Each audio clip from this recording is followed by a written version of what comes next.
항상 사랑하고 존경하는 시청자 여러분, 안녕하십니까? 하늘에서 재앙이 빗발친다. 데일리 재앙 브리핑입니다.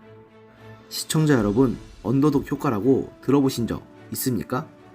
약자가 성공하기를 바라는 심리 또는 그를 응원하는 현상을 말하는데요. 좀 더 자세히 말씀드리자면 사회과학에서는 상대적 약자를 언더독이라고 하는데요. 이는 투견장에서 위에서 내리누르는 개를 오버독 또는 탑독, 아래에 깔린 개를 언더독이라고 부르는 데에서 유래된 단어입니다.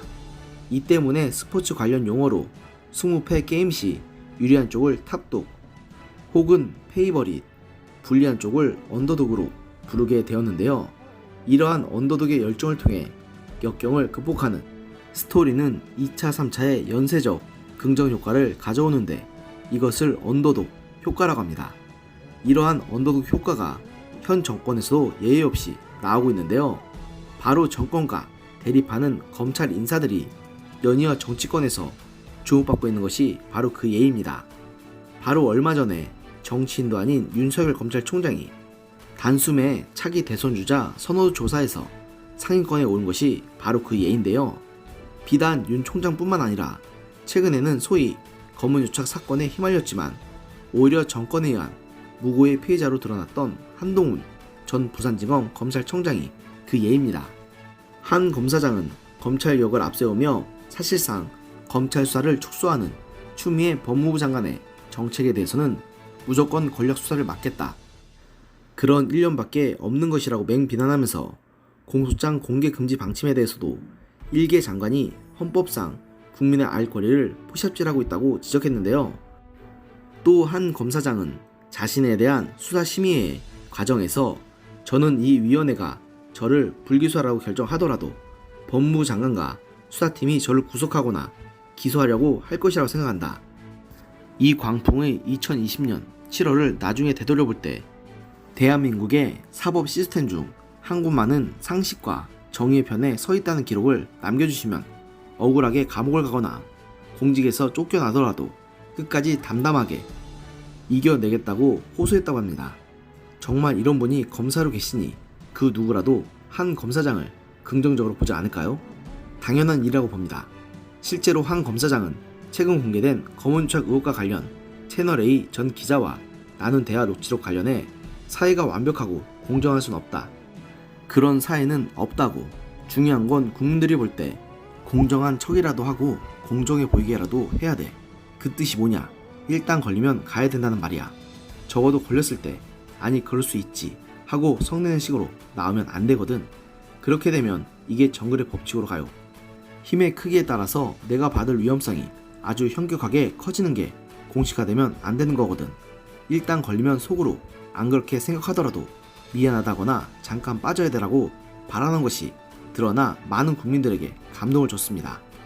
또한 검사장은 이른바 검언유착 의혹 관련 오보를 낸 KBS 기자와 앵커 등을 상대로 손해배상을 청구하면서도 정작 KBS 측은 KBS가 소송에 들이는 돈이 세금이라는 이유로 KBS를 소송 대상에서 뺀 것에도 화제가 되었는데요. 이에 일부 네티즌들 사이에서는 한동훈 검사장을 향한 일종의 신드롬까지 나타나고 있습니다. 이들은 한동훈 검사장 어록 등을 온라인 커뮤니티에 옮기며 극찬을 쏟아내고 있고, 추미애 법무부 장관이 연일 윤석열 총장에 대한 비판을 쏟아낸 것이 오히려 윤 총장의 존재감을 키우는 것처럼 여권이 의도치 않게 한동훈 검사장까지 키우는 것 아니냐는 지적을 하는 중인데요. 글쎄요, 제가 한 검사장을 긍정적으로 보긴 하지만 이건 좀 무리수가 아닌가 하는 생각이 듭니다. 어찌되었건 한 검사장에 대한 정권 차원의 견제의 움직임이 도리어 정권에는 도구로 작용할 가능성이 매우 커 보입니다. 최근 무주공산이 된 야권의 차기 대권자를 노리는 것으로 보이는 원희룡 제주도지사도 27일 KBS에 검언유착 오보 관련 내용이 서울중앙지검 핵심 간부로부터 전달됐다는 의혹을 보도한 기사와 관련해서는 이날 오전 자신의 페이스북에 올린 글에서 이번 KBS 오보의 배후에 정말로 서울중앙지검 검사가 있다면 이건 유착이 아니라 공작이다, 권언유착의 사악한 민낯이 드러난 공작이라고 정면 비판했는데요. 말이야 바른 말이지 사실 이번 사태로 인해서 얼마나 많은 국민들이 저들의 사악한 프레임에 넘어가 정말로 윤 총장과 한 검사장이 공무원으로서의 본분을 저버리고 이른바 공작 행위에 가담했다고 생각했겠습니까? 검찰 내부에 없었던 이상해야 고위 공직자들도 그렇게 믿었을 텐데 저나 시청자 여러분 같은 일반 국민들 입장에선 오죽했겠습니까? 당연한 일입니다.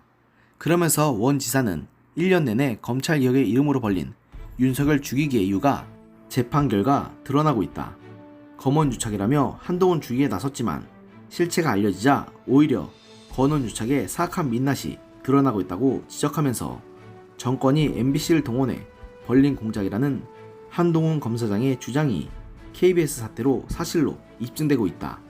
만약 권언유착이 사실로 드러나면 문재인 대통령은 대국민 사과를 하고 추미애 법무부 장관과 이성윤 서울중앙지검장을 즉각 해임해야 한다. KBS 양승동 사장과 관계자도 모두 사퇴해야 한다고 지적했습니다.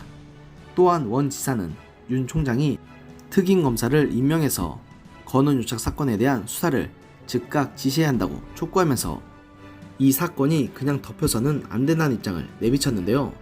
사실 말이야 바른 말이지 누가 뭐래도 이번 사건은 정권 차원에서 권력을 동원해 윤석열과 한동훈이라는 꼿꼿한 검사들을 죽이려 한 것인 만큼 절대 그냥 넘어가선 안 된다고 생각합니다. 과거 조선시대 사헌부, 사관원, 홍문관으로 대표되는 3사가 이른바 청요직으로 불리며 많은 선비들의 선망의 대상이 된 이유가 뭡니까? 저 3사야말로 그 어떤 압박에도 굴하지 않고 설사 임금이라 할지라도 정권의 치부를 드러내며 그들을 비판할 수 있는 자격이 있기 때문에 성리학적 훈련을 받은 선비들에게 3사의 청요직은 선망의 대상이 되었던 것이고 나아가 승진의 필수 코스로까지 자리를 잡을 수 있었던 것입니다. 그런데 오늘날 우리에게서 저때 조선시대 선비들의 정신만큼의 청렴함을 과연 찾아볼 수나 있겠습니까? 오히려 정권의 외압에 설설 기면서 정권이 원하는 수사 결과만을 재판 결과만을 딱딱 바치면서 그것이 과연 현대 민주주의 국가의 상권 분립의 정신에 맞게 자신의 본분을 다했다고 할 수 있습니까? 아무리 이 나라의 정신이 타락했다고 해도 이렇게까지 막장으로 치달을 수가 있습니까? 이 때문에 수많은 국민들이 사법부와 검찰마저 불신하는 게 아니겠습니까? 그러나 그래도 윤 총장이나 한 검사장같이 조선시대 선비들의 정신을 갖춘 검사들이 있기 때문에 이 나라에 한가닥 희망이 있는 것이 아닌가 합니다. 누가 뭐래도 틀린 것은 틀린 것이라고 말할 수 있는 생각을 갖춘 사람, 모두가 예스라고 말할 때 혼자 노라고 말할 수 있는 용기 있는 사람, 그런 한동훈이나 윤석열 같은 사람이 있기 때문에 암흑천지인 이 나라에 아직 한 줄기 빛과 같은 희망이 있지 않나 생각합니다. 오늘의 영상은 여기까지였습니다. 들어주셔서 감사합니다.